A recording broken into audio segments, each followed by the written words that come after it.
Indians की पूरी दुनिया में इज्जत बनाई है। देखिए, मैं इंडियन अवाम से ही पूछना चाहूंगा कि कभी आप सोच सकते थे कि इंडिया के किसी वजीर आजम की पाकिस्तान के सड़कों पे खड़े होकर तारीफ हो रही होगी? किस बेस पे हो रही होगी कि उसने कोई काम किए, अपने लोगों के लिए काम किए? आप देखें, ये बात तो हकीकत है, मानने वाली है कि जब से मोदी सरकार आई है इंडिया में तरक्की हुई है काफ़ी ज़्यादा, ये तो बात मानने वाली है। बाकी जहाँ तक ये सवाल है कि पाकिस्तान के मामलात में अमेरिका की मदद नहीं चाहिए, तो मोदी साहब जो हैं वो जाहिर बात है अपने मुल्क को देख रहे हैं। किसी भी कंट्री को चलाने के लिए या किसी भी कंट्री के साथ रिलेशनशिप बनाने के लिए किसी दूसरे कंट्री की ज़रूरत तो पड़ती है आपको। जिस तरह से पाकिस्तान के और इंडिया सभी किस लाइन में आ गए हैं, और हम आज 50 साल बाद आज कुछ कोड लेके फिर रहे हैं, और हम इधर देखते हैं तो कर्जा, इधर देखते हैं तो कर्जा, उधर देखते हैं कर्जा, पीछे देखते हैं कर्जा। आज हम किसी दोस्त मुल्क में जाते हैं तो वो कहते हैं कि आए हैं मांगने के लिए। टेलीफोन किसी को करते हैं तो वो समझते हैं ये मांगेंगे हमसे। टेलीफोन किसी को करते हैं तो वो समझते हैं ये मांगेंगे हमसे। हिंदू है, हिंदुस्तान में 26 लोगों की जान गई, बलोचिस्तान में 200 लोगों की जान गई, लेकिन दुनिया के जो बड़े लोग हैं जो दुनिया को चला रहे हैं, किसी का पाकिस्तान के बलोचिस्तान को लेके बयान नहीं आया। हिंदुस्तान कश्मीर में ये वाकया होता है, 1 घंटे बाद ट्रंप का भी बयान आ जाता है, पुतिन का भी बयान आ जाता है, सऊदी अरेबिया के सुलेमान का भी बयान, ना कि दूसरों के टुकड़ों पे पलने का। इंडियन प्राइम मिनिस्टर है वो अपनी एक तो कौम के साथ मुखलस है, हमारे वाले जो अभी बैठे हैं वो चोर हैं, ऑर्डर चलाते हैं, ऑर्डर चलाते हैं। हाँ। और दूसरा जो इंडियन प्राइम मिनिस्टर है वो अपने बलबूते पे करता है, अपना फैसला खुद करता है। हाँ। लेकिन हमारे इधर जो प्राइम मिनिस्टर कोई और है और फैसला कोई और करता है। अच्छा, फर्क है, थर्ड पार्टी इन्वॉल्व है जी। इंडिया में कोई थर्ड नहीं है। हाँ, वो एक था जो थर्ड पार्टी के मुखालिफ था, वो अभी जेल में, इमरान खान। अच्छा, बात ऐसी है ना कि भाई मुझे तो ये लग रहा है अगर राहुल बाबा मतलब हमारे राहुल गांधी जी कहीं ये वीडियो अगर देख लें तो उनको तो भाई शौक हो जाएगा, भाई हार्ट अटैक आ जाएगा, क्योंकि वो बोलेंगे कि साला यहाँ इंडिया से में तो मोदी हो ही रहा था, पाकिस्तान पूरी पाकिस्तान में भी मोदी हो रहा है कि पाकिस्तानियों को भला कौन सा बुखार चढ़ा है मोदी का गुण गाने का, ये समझ से परे है। चुप रे तू, चुप रे बाबा तू, चुप रे। ना कभी इससे एनआरओ मांगा, ना कभी मांगेंगे। ये गर्दन झुक सकती है, इसके आगे कट नहीं सकती। क्या बोला तूने? पहले क्या बोला? ये गर्दन झुक सकती है, इसके आगे कट नहीं सकती। लीडरशिप की बात करें, बड़ा कहते हैं ना कि फनी वाला क्वेश्चन है लेकिन सीरियस है। आपको उनकी लीडरशिप में ऐसी क्या खास बात नजर आती है जो आपको लगता है कि हमारी लीडरशिप में अगर हो तो पाकिस्तान भी इंडिया जैसे तरक्की कर लेगा? ऐसी क्या चीज आप उनकी लीडरशिप से कॉपी करके अपनी लीडरशिप में डालना चाहेंगे? बेसिकली अगर पिछले कोई चंद सालों का मुआवजा किया जाए तो मोदी सरकार जो है वो पाकिस्तान की सरकार की निस्बत जो है वो काफ़ी मुखलस दिखाई दी है। इंडिया के मामले लॉयल है, ठीक है, लॉयल्टी लेके आए, ईमानदारी लेके आए, पाकिस्तान भी तरक्की का मुल्क के। यहाँ पर भेजा खाली है, भेजा क्या है? आवाज दी, भेजा क्या है? भेजा क्या है? खाली है, भेजा नहीं है। इसी तरह ही प्राइम मिनिस्टर नरेंद्र मोदी, देखिए इंडिया तरक्की क्यों ना करे मैडम, फिर आज मुझसे आप बात करें ना ये वाली कि इंडिया तरक्की क्यों ना करे। उनके प्राइम मिनिस्टर की सिर्फ 3 करोड़ रुपए के सासे उनके जो है ना वो जाहिर हुए कि सिर्फ 3 करोड़ रुपए के उनके सासे हैं, और इनके तो ड्राइवरों के पास 3 करोड़ से ज्यादा के सासे होते हैं। 3 करोड़ से महंगी तो इनके पास गाड़ी होती है मैडम। अभी आप देखिए प्राइम मिनिस्टर नरेंद्र मोदी, ना उनकी बीवी है, ना उनका बच्चा है, ना उनके बाद कोई उनकी नस्ल चलनी है। आप इस चीज को देखें, हमारे जो वजीर आजम होते हैं ना तो अपने बाद का पूरा सिलसिला बनाते हैं कि मेरे बाद मेरा बेटा आएगा, मेरे बाद मेरी बेटी आएगी। मोदी साहब के बाद कौन आएगा मुझे आप बताइए? मोदी साहब का मुझे अपना घर दिखाएं जरा, किस किस्म का उनका घर, एक सिंपल से एक रूम में रहते हैं। अच्छा, अभी रिसेंटली मैं इंडिया के यहाँ पर आबिद भाई मुझे ये बताएं कि नरेंद्र मोदी से या भारत की तरक्की से आपको क्या फायदा? भाई सब पूरी पाकिस्तान में इस चीज का चर्चा चल रहा है, सब एक ही चीज बोल रहे हैं कि वाह मोदी जी वाह, पहली बार पूरी वर्ल्ड में ऐसा लीडर निकला के आया है कोई जो ट्रंप को आंखों में आंखें डाल के भाई जवाब दे रहा है और बातें कर रहा है, बिल्कुल डरता नहीं, घबराता नहीं। और ये तो सारे जो चल रहा है ना, हमारे देश के लोगों को, जनता को दिखे चाहे ना दिखे, लेकिन पाकिस्तान के मीडिया और वहाँ आम आवाम इस चीज को इतनी चर्चा कर रहा है, डिस्कस कर रहा है कि हमें क्या ही बताएं। यहाँ पर आबिद भाई मुझे ये बताएं कि नरेंद्र मोदी से या भारत की तरक्की से आपको क्या फायदा? बड़ी जबरदस्त आपने सवाल किया और बड़ा अच्छा इसका जवाब भी है। ये आपने सही कहा, आपके कहने का मकसद ये है कि इंडिया की जो तरक्की है उसमें आपका क्या फायदा है, आप क्या बात कर रहे हो। देखिए मैडम, मेरा रोल है इसके बीच में।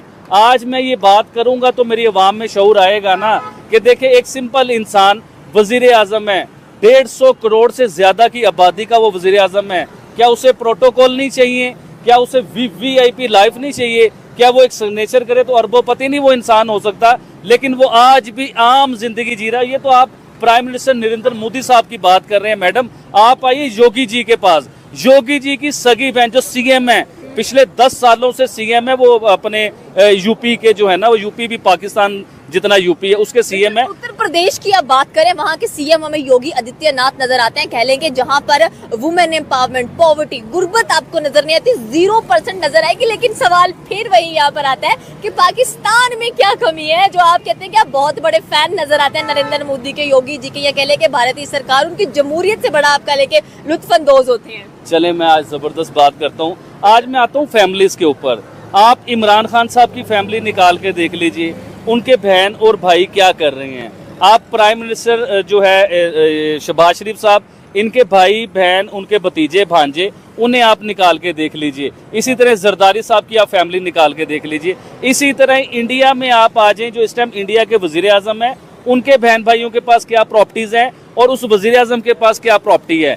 इसी तरह आप योगी जी आदित्यनाथ जो हैं, इनकी आप आ जाए, इनकी तो बहन आज भी जो बड़ी मशहूर थी, जो आपने सुना होगा कि वो फूलों की दुकान चला रही है, लेकिन ऐसा नहीं है। एक छोटा सा जो पठारा टाइप एक दुकान होती है ना, जिसे आप छोटी सी दुकान कहते हैं, चाय की दुकान आप कहते हैं, जिसमें आप बिस्किट वगैरह ऐसी चीजें होती हैं। चाय का ठेला बेसिकली कहते हैं कि जो लगाया जाता है। आज वैसे भी भारत में चाय वाले बड़े फेमस है। आप कि वहाँ की पब्लिक जो पाकिस्तान की है वो कैसे मोदी जी की तारीफ करे और कैसे भारत के जो प्राइम मिनिस्टर है उनके जो पॉलिसीज का तारीफ करेगा, भारत कहाँ से कैसे क्या कहाँ तक पहुँच रहा है और इस पॉलिसी के पीछे मोदी जी का कैसे कैसे क्या क्या हाथ है। भाई मुझे ये बताएं, भारत को अपना दुश्मन समझते हैं आप?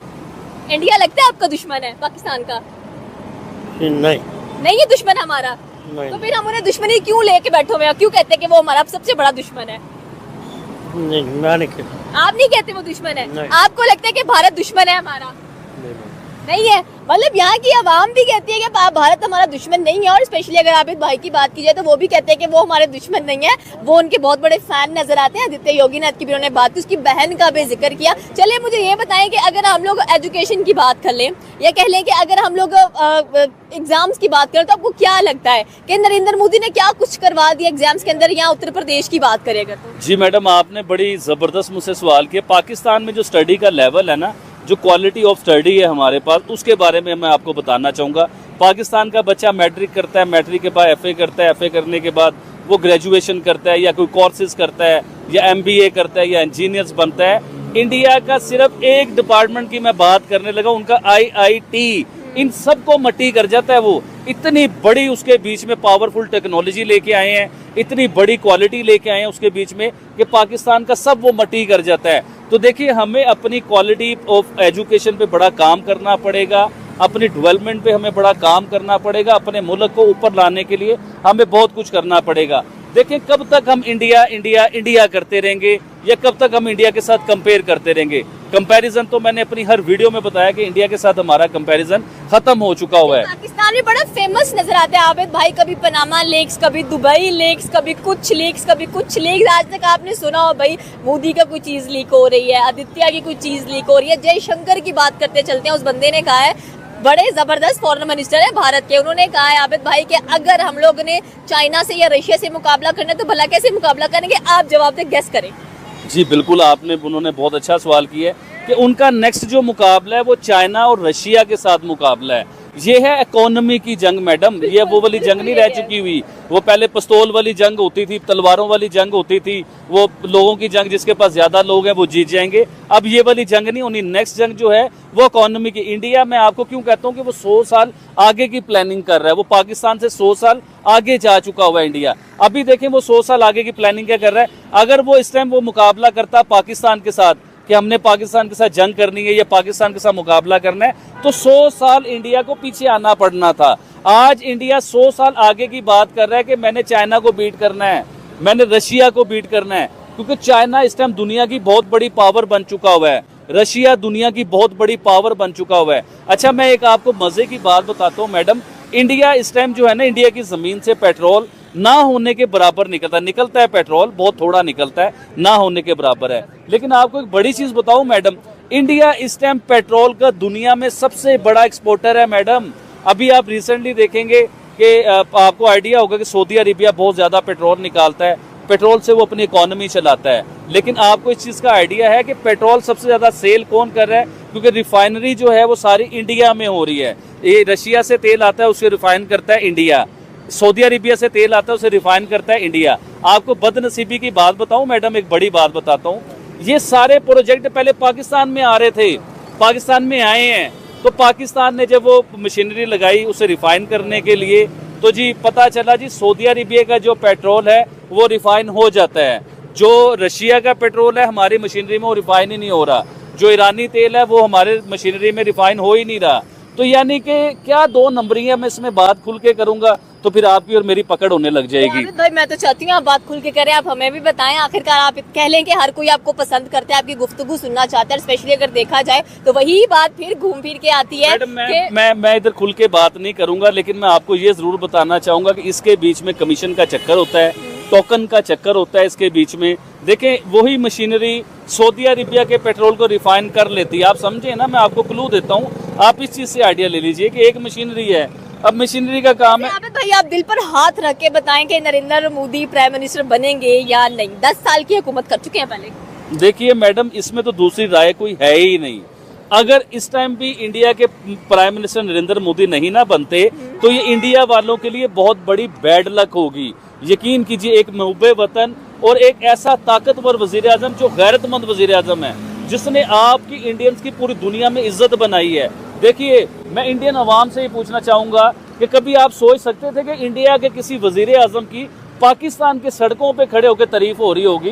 किस बेस पे हो रही होगी? कि उसने कोई काम किए, अपने लोगों के लिए काम किए, आपको इज्जतदार उसने बनाया है, आपकी पूरी दुनिया में इज्जत उसने बनाई है। भाई मेरी बात सुने, वो लोग तो पसंद ही नहीं कर रहे। आपने देखा होगा सोशल मीडिया भरा पड़ा है उनको क्रिटिसाइज करते हुए, उनको तनकीद करते हुए दिखाई दे रहे हैं कि नरेंद्र मोदी ने कुछ नहीं किया। हालांकि आप भी जानते हैं, हम भी जानते हैं, सिलेंडर्स प्रोवाइड किए हैं, उनको बताया गया है, लक्षद्वीप आइलैंड के बारे में बता दिया गया कि आप यहाँ आए, मालदीव्स को मुंह की खानी पड़ गई है। मैडम, मैं इधर आपको एक चीज बताता हूँ, इंडियन ऑडियंस अगर ये कह रही है कि प्राइम मिनिस्टर मोदी ने कुछ नहीं किया, तो मैं सिर्फ दो बातें पूछता हूँ, आप बताइए कि उसने किया कि नहीं किया। कनाडा ने इंडिया के ऊपर इल्जामात लगाए, बिल्कुल ऐसे ही सीधी सीधी बात की, आपको धमकी लगाई इंडिया को, लेकिन आपके प्राइम मिनिस्टर नरेंद्र मोदी थे, आपके गैरतमंद वजीर आजम थे कि कनाडा की भी ऐसी की तैसी करके उसने रख दी और कनाडा को भी घुटनों पे आना पड़ा। अब आप आए दूसरी तरफ, ये आपके साथ जो मालदीप है, मालदीप ने क्लोन और पपिट का प्राइम मिनिस्टर नरेंद्र मोदी को, तो आप ये देखें कि उसने क्लोन और पपिट जब कहा उनके मिनिस्टर्स ने, तो प्राइम मिनिस्टर मोदी ने कोई स्टेटमेंट नहीं दी। आज तक उन्होंने उस बयान के ऊपर कोई स्टेटमेंट नहीं दी है। लेकिन आप इंडिया की इज्जत देखें कैसी करवाई प्राइम मिनिस्टर मोदी ने कि उनके जो वजीर आजम है उन्होंने माफी भी मांगी, आपके कदमों में भी आए, आपके साथ ट्रेड करने की भी कोशिश की उन लोगों ने। तो ये कम इज्जत है आपके लिए? देखें मैडम, आप क्या बात कर गई हैं मैडम, मुझे एक बात बताइए, आप BMW का और साइकिल का मुकाबला है कहीं? आप नरेंद्र मोदी को BMW कह रहे हैं? जी हाँ, बिल्कुल कह रहा हूँ। एक BMW ब्रांड और उसका आप साइकिल के साथ कंपैरिजन कर रहे हैं। साइकिल में और BMW में बहुत फर्क होता है। एक BMW वो होती है दुनिया का एक ब्रांड है, जो दुनिया में माना जाता है कि एक ब्रांड है, वो प्राइम मिनिस्टर नरेंद्र मोदी है। एक साइकिल होती है बच्चा नन्ना जो पैदा होता है ना, साल 2 साल का होता है, कि उसके लिए साइकिल 3 पहियों वाली साइकिल होती है। बड़ी बात आपने कर दी है कि नरेंद्र मोदी BMW और उसका साइकिल के साथ कोई मुकाबला नहीं है, साइकिल उसके साथ मुकाबला ही नहीं कर पा। साहब, आज पूरी दुनिया मोदी जी को मान रहा है। पहले ये बोला जाता था कि मोदी जी पता नहीं किस तरह का नेता निकलेंगे भारत के लिए, अच्छे होंगे गलत होंगे, क्योंकि उनका एक हिस्ट्री रहा जो कि गुजरात में, हालांकि उसके ऊपर हाई कोर्ट ने उनको क्लीन चिट दे दी, लेकिन हमारे देश के अंदर प्लस हमारे आसपास के जो पड़ोसी देश थे, वहाँ के आम आदमी भी बोलते थे कि मोदी जी भाई ये मुसलमानों के खिलाफ काम करते हैं। लेकिन जैसे जैसे दिन बीतता गया, सबसे ज़्यादा वो करीब आ गए मुस्लिम कंट्रियों के। आज भारत का अगर जो रिलेशंस देखेंगे गल्फ कंट्रियों में, UAE से, कतर से, सऊदी अरब से, ओमान से, ईरान से लेकर इजराइल तक, जहाँ तक भी अगर देखेंगे जितने देश भी है, जो आज का लेवल पे जो हमारे रिलेशन है भारत के, वो पिछले 78 सालों 80 सालों से कभी ऐसा रिलेशन था ही नहीं। सबको लग रहा था कांग्रेस ही अच्छा रिलेशन बना सकते हैं। भाई इन लोग मोदी जी जब चाहे फिर ये लोग जो रिलेशन को डेवलप किए, आज ये दोस्ती बनी है। यूएई इंडिया तो बोलते हैं, आधा यूएई इंडिया ही चला रहे भाई। पाकिस्तान के अंदर कभी आपने सोचा कि भारत की तारीफ होगा, लेकिन तारीफ हो रही है।